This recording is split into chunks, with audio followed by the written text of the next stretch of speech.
GG! Okay, sige. So this is your problem.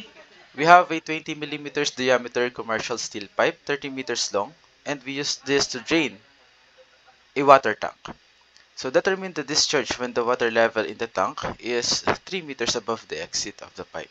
So neglect natin yung minor losses and assume natin na yung ating friction factor is 0.12. So what this problem wants you to determine is the discharge Q. Si discharge ay pwede natin yung makuha if we know the velocity because alam naman natin, aware tayo na discharge is area times the velocity. So from this situation, knowing na may nilagay na siya dyan, no? 0.1 yung reservoir, 0.2 yung end ng ating pipe. We can say na ang gagamitin dito is the Bernoulli's energy theorem. So mostly naman kapag fluid flow kasi, Bernoulli's energy theorem talaga yung approach natin para isolve yan. Okay, so lagi mong tatandaan that the energy at 0.1 is equal to the energy at 0.2. So, with these energies, alam din natin na dahil binigyan tayo ng friction factor, merong head loss dyan. Okay? So, before you go from 0.1 to 0.2, meron tayong ibabawas na head loss para maging equal pa rin siya doon sa 0.2. Kasi alam natin, mas mababa na yung energy doon. Nabawasan na ng head loss. So, ito na yung ating magiging energy equation. So, before we proceed with the energy equation, let's see and try kung kaya na natin kunin si head loss. Okay? So, your head loss using Darcy-Weisbach formula. Pa? Dahil may F ka dyan, so Darcy yan. That is 0.0826 FLQ squared over D raised to 5. So, substitute natin yung mga values na meron tayo. We have F, okay? We have the length of the pipe L, which is 30 meters. Q, wala tayong Q kasi yun nga ang pinapahanap. And, wala din tayong D, meron tayong D, which is 20 mm. So, si Q lang yung unknown. And knowing na ang pinapahanap naman talaga sa problem is Q, then it's normal, di ba? So, for now, kukunin natin si head loss with the Q left untouched. Hayaan muna natin siya. Kasi siya nga yung hinahanap. So, substitute natin yung mga known values. That is 0.0826. Yung F mo ay 0.12. Ang length mo ay 30 meters. And then, Q, hayaan mo lang. Yan. Over sa diameter mo na 0.02. Okay, so automatic. Kapag hindi naka-meters, gagawin mo na meters. So, yung 20 mm, that is equal to 0.02 meters. Raise natin sa 5. Yan. So, kunin natin yung numerical value nitong mga numbers. Itong mga constant yan. And hayaan lang natin si Q.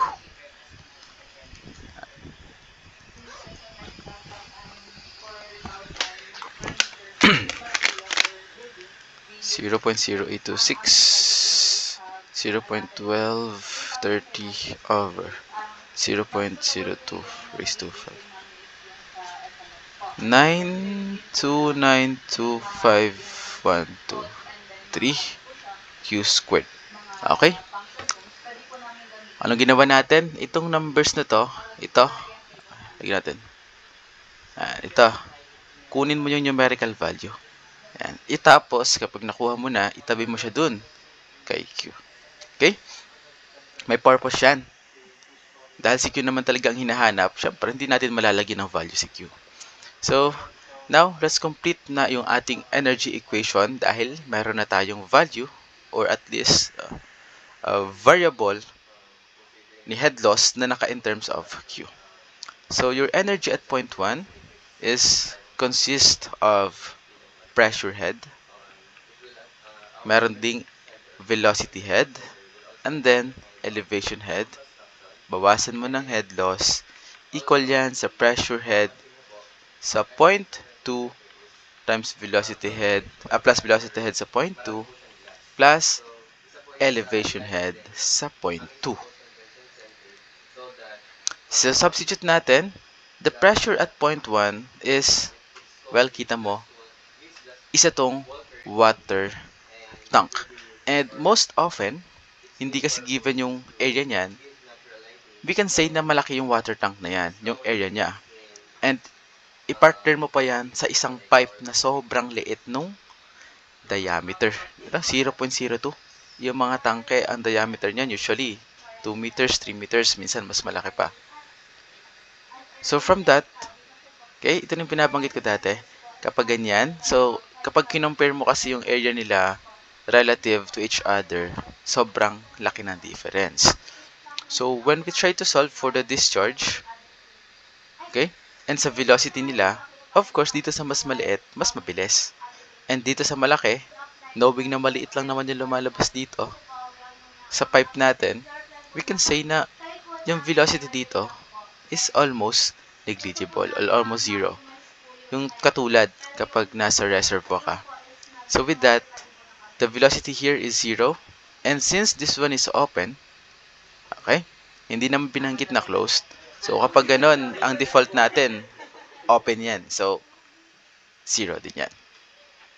Okay? And also, kaya natin sinabing 0 na, wala naman kasing binigay na pressure. Diba? So hindi mo masasolve yan kapag unknown din yung pressure. So it has to be negligible. So para naman sa point 2, okay, you know this, kapag nozzle or nasa dulo ng isang pipe and exposed sa air, 0 din si pressure. Okay? Pero may velocity, may elevation head. So we'll try to complete this data. So the elevation head at point 1 is depende kung saan ka naka-reference. So kung magre-reference ka sa point 1, let's say nakay point 1 yung ating 0 elevation. Okay? Dito ang elevation 0 natin, then meaning the elevation head at point 1 is 0. Okay? Pwede ka rin naman mag-reference dito sa point 2. Si point 2 naman ang magiging 0, ang elevation head. So, bawasan natin ng head loss which is 929,251 Q squared is equal to V sub 2 squared over 2G. At this point, hindi natin makukuha yung velocity because wala nga tayong discharge. Okay? So, for this equation to be able to solve yung ating Q using one equation only, anong gagawin natin? Yung velocity mo, isusulat natin yan in terms of, okay, in terms of your Q. Okay, isusulat natin si velocity in terms of Q kasi nga yung Q naman is constant all throughout, diba? So, mapa point 1, mapa point 2, same lang naman yung Q. So, let's rewrite your velocity in terms of Q. So, si velocity is equal to Q over area sa point 2. Okay? So, ilagay natin. That is Q over area sa point 2. Okay? Pi over 4 or 0.25 pi times the diameter, 0.02 squared. Ayan. Okay? This is your V.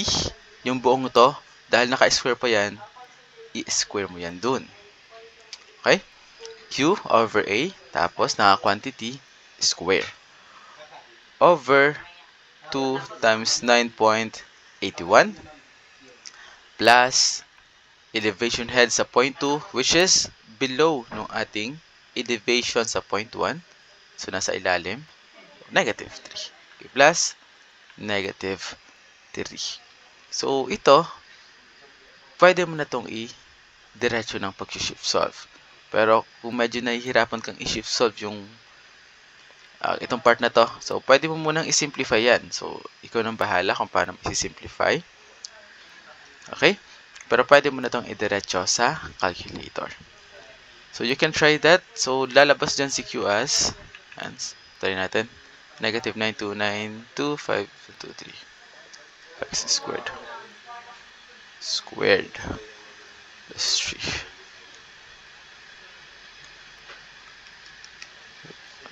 pi times 0.02.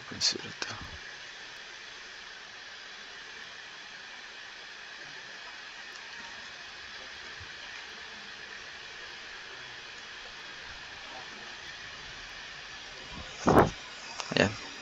Let's wait for the calculator to process.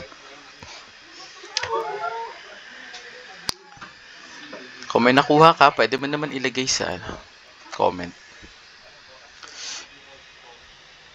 And so 1.79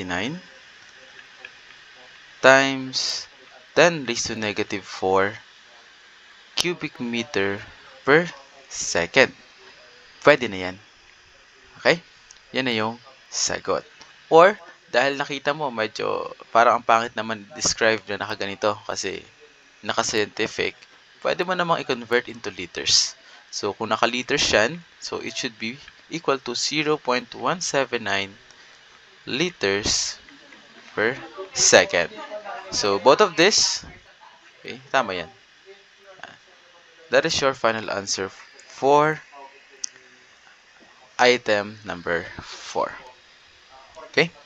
So, ginawa lang natin lahat ng ating equation naka in terms of Q. Okay? Dahil isa lang naman ang equation mo, so hindi pwedeng dalawa yung ano. Okay? Let's proceed with the next item. And so, a pump draws 20 liters per second of water from a reservoir A to reservoir B as shown. Assuming that the friction factor for all pipes is 0.02, compute the horsepower delivered by the pump. Okay? Pump. So, this one is a pump. So, ang hinahanap ay yung power delivered. So, alam natin na itong problem na to is another problem na kailangan natin i-apply si Bernoulli's energy theorem. So, we have these 2 points. Ang pinakamaganda dito na sa reservoir. Alam mo naman na kung bakit, di ba? Dahil 0 ang pressure at elevation dyan. So, may makakancel agad tayong mga heads. So, energy at point A is equal kay point B, pero alam mo na may binigay na friction factor. So, therefore, okay, from point A, mababawasan niya ng head loss from point A to point 1. Okay? From this point hanggang doon sa point just before the pump. And another head loss from point 2 papuntang point B. So, bakit kailangan ipaghiwalay? Okay? Magkaiba kasi yung area. Okay? Naka 150 mm diameter to. Ito naman ay naka 200 mm diameter. So, meaning, magkaiba ang velocity dyan. So, ipaghihiwalay natin. So, minus head loss sa A to 1, minus again ang head loss from point 2 to B. And dahil may pump dyan, di ba? So, meron tayong head added by the pump before siya maging equal sa energy sa point B. Okay? So, to proceed, hanapin muna natin yung mga head losses natin. Okay? So, head loss muna tayo from A to 1. So, this one uses friction factor. So, ito ay Darcy-Weisbach. 0.0826 FL Q squared over D raised to 5. So, 0.0826. Yung F natin is 0.02.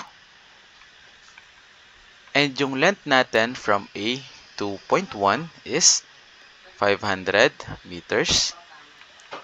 And then, yung Q natin is given, diba? 20 liters per second. So, convert na natin into cubic meter, yun ay 0.02 cubic meter per second. Kaya alam mo naman ang conversion, diba? So, ayan. Over D raised to 5. So, yung diameter natin sa point 1, okay, from A to point 1 is 200 mm. So, 0.2 raised to 5. So, pwede mo nang kunin ang head loss from A to 1. So, kunin natin. 0.0826 times 0.02 times 500 times 0.02 squared over 0.2 raised to 5. 1.0325 meters.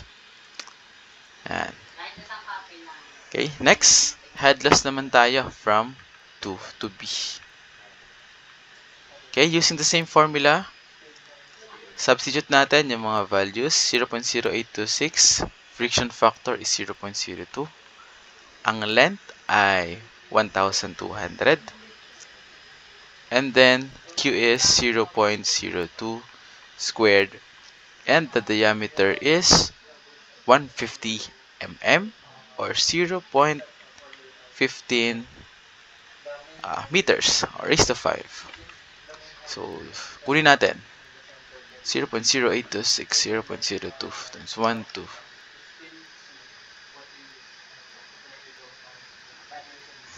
0.02 squared over 0.15 raised to 5.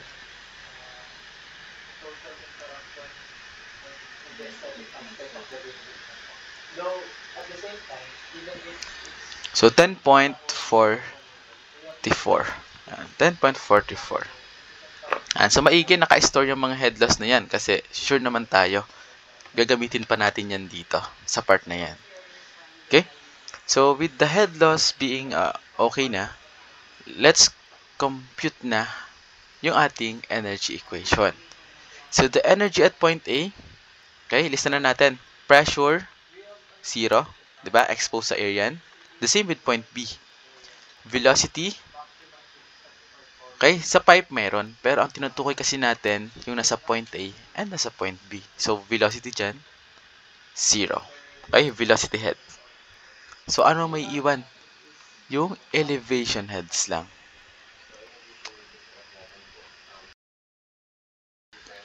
Sa point 1 or sa point A, elevation is 10. Sa B, 60. So, ilalagay natin yan. Okay, so point 1 or sa point A, elevation is 10. Minus mo yung head loss, 1.0325. Minus yung isa pang head loss, 10.44 plus the head added by the pump. Yan ang may head added. And ito lahat ay equal sa elevation head sa point B. Okay, with this, makukuha mo na yung head added by the pump.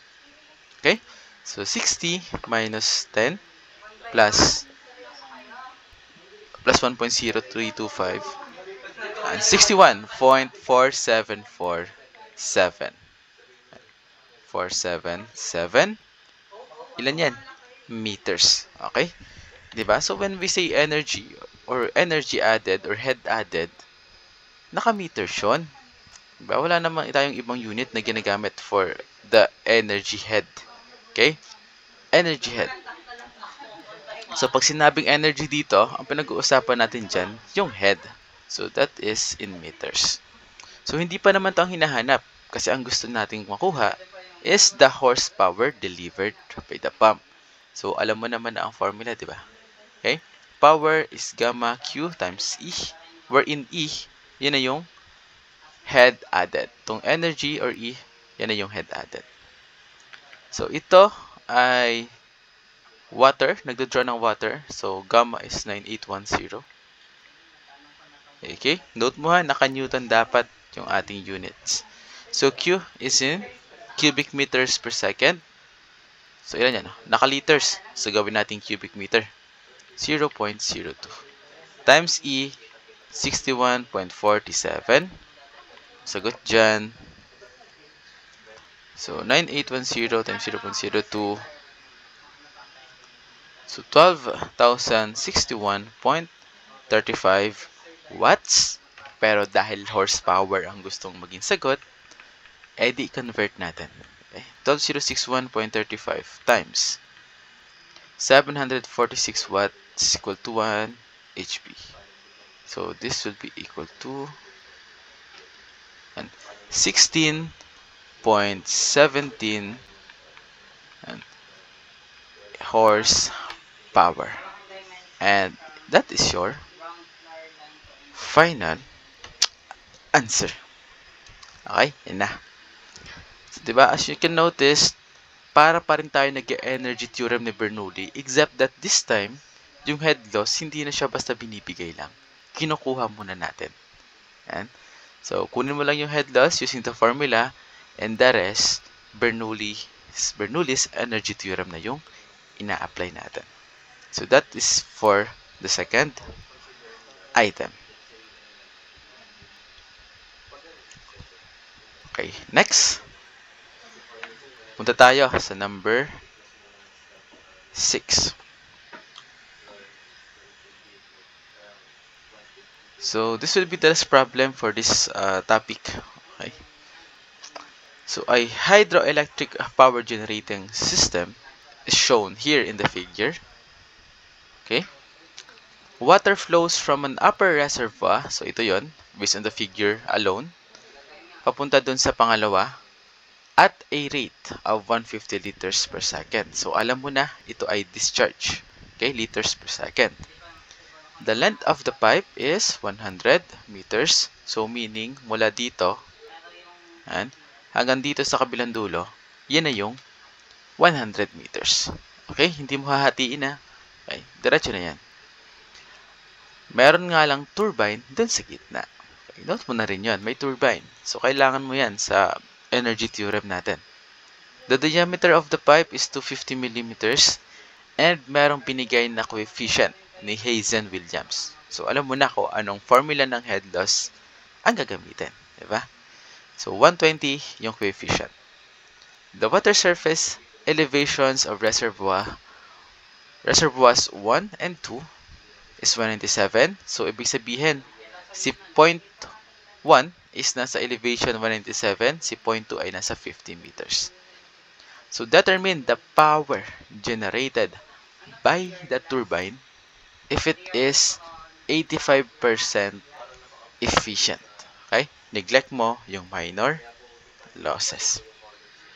So, again, for this problem, equate natin yung energy sa reservoir 1 and sa reservoir 2. Pero, syempre, hindi po yan final because we know that from point 1, bago tayo makarating sa point 2, dadaan tayo sa pipe and makaka-experience siya ng head loss. So, mayroon tayong head loss. And dumaan din siya sa turbine. So, alam natin na siya ay makaka-experience ng head extraction. So, mababawasan yung energy because of the turbine. Bago siya maging equal sa energy sa point 2. Okay? So, to continue, kunin ulit natin si head loss. Yan. So, head loss. Using the Hazen-Williams formula, that is 10.64 LQ raised to 1.85 over C raised to 1.85 times D raised to 4.87. Yan. So, meron ka ng length, 100 meters. May Q, 150 liters per second. May C, 120. May diameter, 250. Diba? So, direct substitution talaga to. Kailangan mo sa uluhin. So, 10.64 times your length na 100 meters. Q na 0.50 or 150 raised to 1.85 over C na 120 raised to 1.85 and diameter na 0.25 raised to 4.87. So, kunin natin. 10.64 times 100 times 0.15 raised to 1.85 over 120 raised to 1.85, 0.25 raised to 4.87. So, ito ay equal kay 3.87 meters. Okay? So, store mo yan kasi gagamitin pa natin yan maya-maya. So, may headless ka na. Okay? Head extracted yung hinahanap or power generated by the turbine. So, hayaan ulit natin to. Si head extracted, yan yung kukunin natin. So, kumpletuhin natin yung energy sa point 1 and energy sa point 2. Dahil reservoir yan, diba? Dali. Cancel mo na yung pressure head dahil 0 yan. Velocity, 0 din. Meaning, sa dalawang to, same naman silang reservoir, elevation head lang yung energy dyan. So, with that, the energy at point 1 is 197. Diba sabi, elevation ni point 1 is 197. Okay? So, pag ganyan na may binigay na, huwag na tayong mag-reference point. So, magre-reference ka lang kapag hindi given yung actual. And yung binigay lang is yung height relative to each other.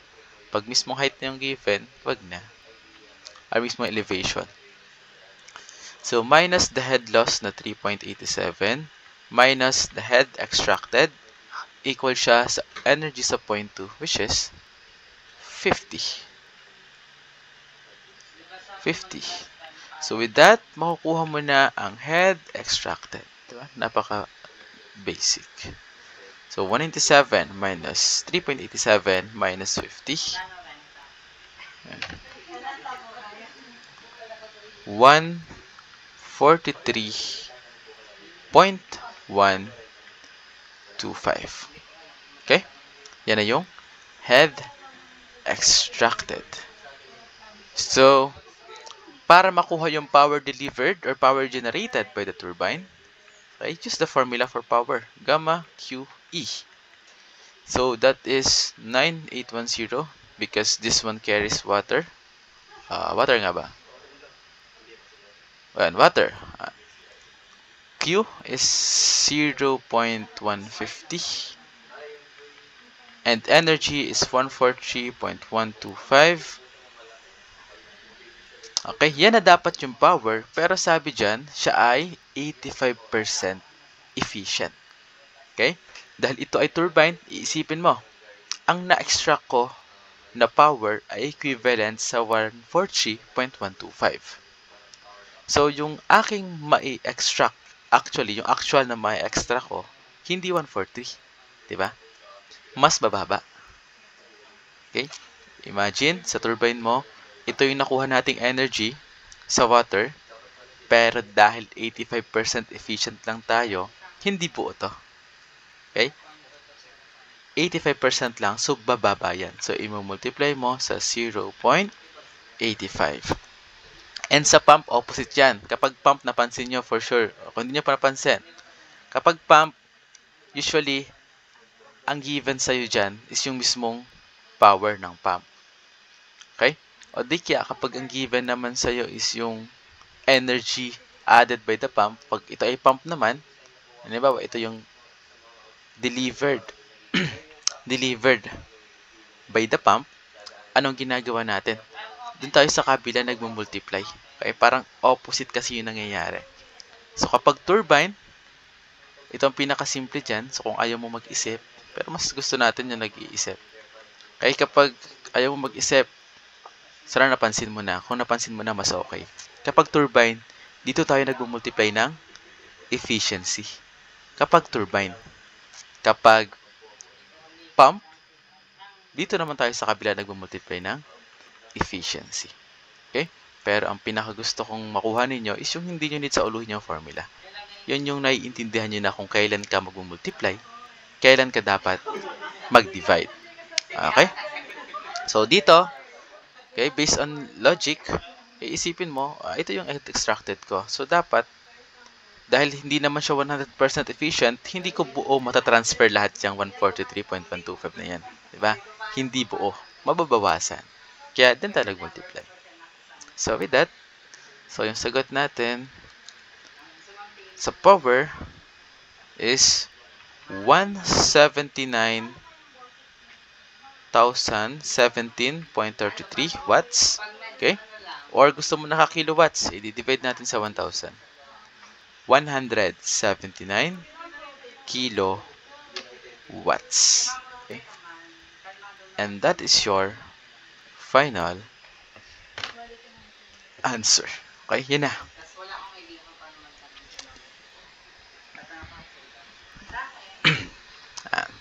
So, yes, halos para din siyang ganun. Same with the other problems.